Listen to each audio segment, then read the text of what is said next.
दोस्तों, आज के लेक्चर में हम क्लास 12th की केमिस्ट्री के तीसरे चैप्टर के बारे में बात कर रहे हैं, जिसका नाम है रासायनिक बलगति। इस चैप्टर के अंदर हमने सबसे पहले ये जाना कि इस चैप्टर को क्यों पढ़ते हैं, इस चैप्टर में क्या पढ़ते हैं और इस चैप्टर को कैसे पढ़ते हैं। इस बात को जानने के बाद हमने इस कैसे के लिए स्टार्ट किया था अभिक्रिया का वेग। तो अभिक्रिया का वेग क्या होता है, इसको आपको समझना है। तो अभिक्रिया का वेग समझना है आपको कि अभिक्रिया का वेग क्या है। तो अभिक्रिया का वेग के लिए हमने बताया कि एकांक समय में अभिकारक में होने वाली कमी या उत्पाद में होने वाली वृद्धि को अभिक्रिया की दर कहा जाता है। एकांक समय में अभिकारक में होने वाली कमी या उत्पाद में होने वाली वृद्धि को अभिक्रिया की दर कहा जाता है। इसके साथ ही कुछ वर्ड और लिखे हुए होते हैं आपके सामने। एक होता है विघटन की दर, एक होता है उत्पादन की दर या बनने की दर। तो इन दोनों में क्या फर्क है, क्या अंतर आता है, तो उसमें मैथमेटिकली इसको कैसे डिफ्रेंशिएट करेंगे।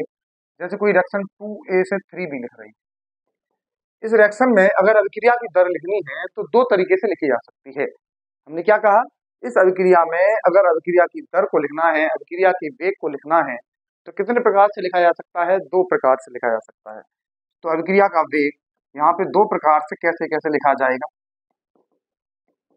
तो अभिक्रिया का वेग यहाँ पे दो प्रकार से कैसे लिखा जाएगा, तो उसके लिए हमने बताया कि यहाँ अभिकारक एक है, तो एक अभिकारक है, एक उत्पाद है, तो इन दोनों के रूप में लिखा जाए। और किस प्रकार लिखा जाता है? ए में होने वाला परिवर्तन delta A upon delta T. और क्योंकि इस अभिकारक में कमी हो रही है इसलिए इस पे क्या लगा देंगे? माइनस। और दो है तो 1/2 लगा देंगे। अभिक्रिया का वेग लिखने का ये तरीका है। या फिर अगर उत्पाद के रूप में लिखना चाहेंगे दूसरे तरीके से क्या लिखेंगे? बी में होने वाला परिवर्तन delta B upon delta T. क्योंकि ये उत्पाद है, इसमें वृद्धि हो रही होगी तो इसको प्लस रखेंगे, और ये 3 लिखा हुआ है आगे तो इसे 1/3 लगा देंगे। तो इस तरीके से हमने बताया कि अभिक्रिया का वेग लिखने के यहाँ दो तरीके हैं। अब ये दोनों की वैल्यू बराबर होगी। अगर आप चाहें इससे आप निकालें क्वेश्चन को या इससे आप निकालें क्वेश्चन को, ये दोनों ही सेम आंसर देंगे। अब बात करें कि अभिक्रिया के वेग के बाद अगर हम बात करना चाहें कि ए के विघटन की दर क्या होगी, अगर हम बात करें कि ए के विघटन की दर क्या होगी, तो ए के विघटन की दर क्या होगी, तो उसके लिए हम कहते हैं कि इसके लिए अभी अभिक्रिया देखने की आवश्यकता नहीं। अभिक्रिया की दर के लिए देखना जरूरत होती है कि यहाँ 2 है 3 है क्या लगा हुआ है। लेकिन ए के विघटन की दर लिखनी है तो सिंपली विघटन लिखना है तो सबसे पहले लगा दो माइनस। विघटन लिखना है तो सबसे पहले क्या लगा दो? माइनस। और क्या लिख दो? Delta A upon delta T. क्यों? क्योंकि ए के बारे में कहा। ऐसे अगर बी के बनने की दर की बात करें, बी के बनने की दर लिखनी हो तो बी के बनने की दर किस प्रकार लिखी जाएगी? तो बी के बनने की दर लिखी जाएगी, बनने की दर आ जाए तो तुरंत प्लस, या उत्पादन की दर आ जाए तो प्लस। किसमें परिवर्तन लिखना है? Delta B upon delta T. अब इसको इसमें अंतर आपको दिख रहा होगा कि अभिक्रिया की दर किसके बराबर है? 1/2 गुणा ए के विघटन की दर के बराबर है। इससे आपको ये समझ में आया होगा कि ए के विघटन की दर अलग चीज है और अभिक्रिया की दर अलग चीज है। और एग्जाम में ऐसे क्वेश्चन बहुत सारे पूछे जाते हैं, विघटन की दर में और अभिक्रिया की दर में संबंध, बनने की दर में और अभिक्रिया की दर में संबंध, कैसे भी करके यहाँ से आप निकाल सकते हैं। इन तीनों चीजों को बराबर रख के निकाल सकते हैं। अब बात आती है कि ये जो अभिक्रिया की दर, ये जो घट रहा है, अगर ए में जो कमी आ रही है, ये जैसे कोई रिएक्शन है आपके सामने, ए से बी बन रहा है, अब इस ए में कमी आ रही है, वो जो कमी है वो किसके ऊपर निर्भर करती है कि कमी ज्यादा आएगी या कम आएगी? ये किसके ऊपर निर्भर करता है? तो हम उसको बताते हैं कि यह कमी ये निर्भर करती है सांद्रता के ऊपर। इस बात को हम आगे डिस्कस करेंगे, लेकिन उससे पहले अभी तक हम जो पढ़ रहे हैं delta A upon delta T, और ये माइनस लगा रहे हैं, और ये डेल्टा किसको दिखाता है? चेंज को दिखाता है, मतलब कि परिवर्तन को प्रदर्शित करता है। किसको प्रदर्शित करता है? परिवर्तन को। एक शब्द आपने पढ़ा है, अगर आप मैथमेटिक्स के स्टूडेंट हैं और आप थोड़ा सा भी मैथ पढ़ा है आपने, तो आपको एक शब्द पढ़ा होगा आपने, अवकलन। क्या पढ़ा है आपने? अवकलन। और इसे इंग्लिश में डिफरेंशिएशन कहते हैं, डिफरेंशिएशन। ठीक है, तो अगर आप इसको डिफरेंशिएशन कहते हैं अवकलन को, तो ये जो डिफरेंशिएशन है ये डिफरेंस से आया, मतलब वही चेंज से आया है। तो इसमें अवकलन में और इसमें क्या अंतर है? तो ये जब भी डेल्टा ये लगाते हैं तो हम इसे कहते हैं ये औसत परिवर्तन है। कैसा परिवर्तन है? औसत, एवरेज परिवर्तन है। यानी कि ये जो दर लिखी जा रही है वो वेग जो लिखा जा रहा है उस वेग को हम औसत वेग के नाम से जानते हैं।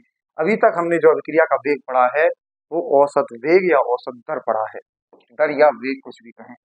तो ये क्या पढ़ा है अभी तक हमने? औसत वेग। अब हम जो बात करेंगे इस वाले डिफरेंशिएशन की कि इसको किस प्रकार लिखा जाता है, और इसी को हम तात्क्षणिक वेग के नाम से जानते हैं। तात्क्षणिक वेग। अब इस तात्क्षणिक वेग का क्या मतलब, इसको समझते हैं।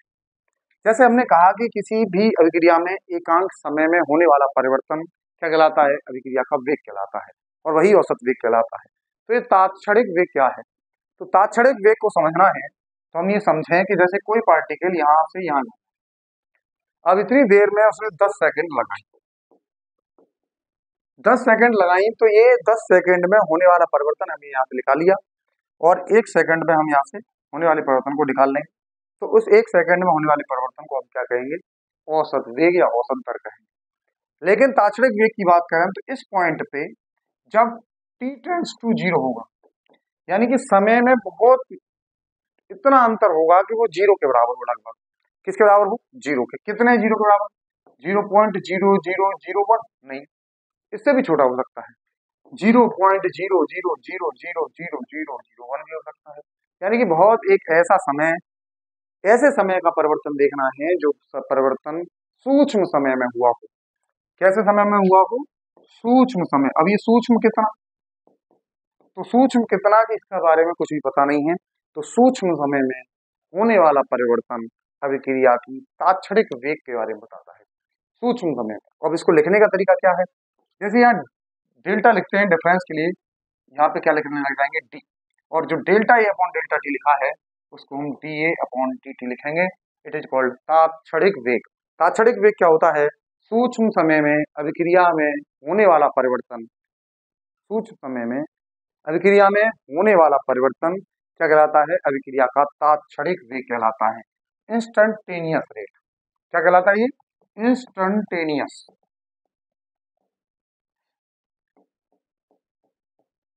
तो क्या कहलाता है ये? इंस्टंटेनियस रेट कहलाता है, इंस्टंटेनियस वेग कहलाता है, तात्क्षणिक वेग कहलाता है। क्या होता है तात्क्षणिक वेग? जैसे अगर हम 1 सेकंड में एकांक समय में वेग को निकालते हैं, तो एकांक समय में अभिकारक या उत्पाद में होने वाली कमी या वृद्धि को हम अभिक्रिया की दर कहते हैं। अब अगर इसी को सूक्ष्म समय में लेके आए, सूक्ष्म समय का मतलब इतना सूक्ष्म कि इसके बारे में हम कुछ भी नहीं कह रहे हैं, उस सूक्ष्म समय में अभिक्रिया में होने वाले परिवर्तन को तात्क्षणिक वेग कहलाता है। तो अब इसको कैसे लिखेंगे? तो हमने कोई रिएक्शन लिखी 2A से 3B। इस रिएक्शन के अंदर हमें दो तरह के वेग लिखे जाते हैं, एक औसत वेग लिखना है, एक औसत वेग लिखना है और एक तात्क्षणिक वेग लिखना है। एक औसत वेग लिखना है और एक तात्क्षणिक वेग लिखना है। अब इन दोनों को फॉर्मूले के हिसाब से लिखेंगे, तो वही करना है, कुछ भी नहीं है। ये ए अभिकारक है तो माइनस लगाइए, delta A upon delta T लिखेंगे, और ये 1/2 लिख देंगे। इसको कैसे लिखेंगे? 1/3 plus K delta B upon delta T. ये हमेशा बराबर आएंगे, चाहे उत्पाद के तरीके से निकाल लो चाहे इससे निकाल लो। ये दो फॉर्मूलों में इसको हमने लिख लिया। ऐसे ही अब तात्क्षणिक वेग लिखेंगे तो कुछ भी नहीं करना, बस डेल्टा की जगह क्या कर देना है? टी कर देना है। तो क्या कर देंगे? डी अपॉन डी टी, या फिर क्या लिखेंगे? 1/3 plus K D B upon D T. तो ये डी डिफरेंशिएशन को शो करता है, अवकलन को शो करता है, और सूक्ष्म समय में होने वाले परिवर्तन को शो करता है कि सूक्ष्म समय में होने वाला परिवर्तन कितना है। उसी को हम अभिक्रिया का तात्क्षणिक वेग कहते हैं, इंस्टंटेनियस वेग कहते हैं। अब जो तीसरा हम पढ़ेंगे उसे हम पढ़ेंगे वेग नियम, रेट लॉ। ये क्या होता है? तो इस चैप्टर के अंदर ये 3 महत्वपूर्ण बातें हैं जो आपको समझनी है। एक तो औसत वेग और विघटन की दर और उत्पादन की दर में क्या अंतर है, दूसरा तात्क्षणिक वेग और वेग नियम क्या होते हैं। ये 2 चीजें और पता होनी चाहिए आपको। अगर ये तीनों चीजें आपके समझ में आती हैं तो ये चैप्टर बहुत ही आसान है, बहुत आसान होने वाला है। इसके बाद एक शब्द और है, अभिक्रिया की कोटि, ऑर्डर ऑफ रिएक्शन। अगर आपकी ये समझ में आ गया तो फिर तो इस चैप्टर में बिल्कुल ही कुछ नहीं है, क्योंकि ऑर्डर और है, इसके बाद वेग है, और इसके बाद कोई क्रिया की कोटि है। इसके अलावा इस चैप्टर में कुछ भी नहीं है। ये चैप्टर इसीलिए बहुत बहुत आसान है क्योंकि इसमें ज्यादा चीजें कुछ पढ़ना नहीं है। अभिक्रिया की वेग पढ़नी है और कोटि पढ़नी है। उसके बाद कुछ थ्योरेटिकल पार्ट, एक कोलिजन थ्योरी है, उसको पढ़ेंगे। बाकी इस चैप्टर में कुछ भी है नहीं, तो बहुत आसान चैप्टर है। इसमें हमने औसत वेग आपको समझाया है, तात्क्षणिक वेग हमने समझाया है, और नेक्स्ट क्लास के अंदर हम वेग नेम समझेंगे कि वेग नेम क्या होता है। तो आज के लिए इतना काफी है। Thank you.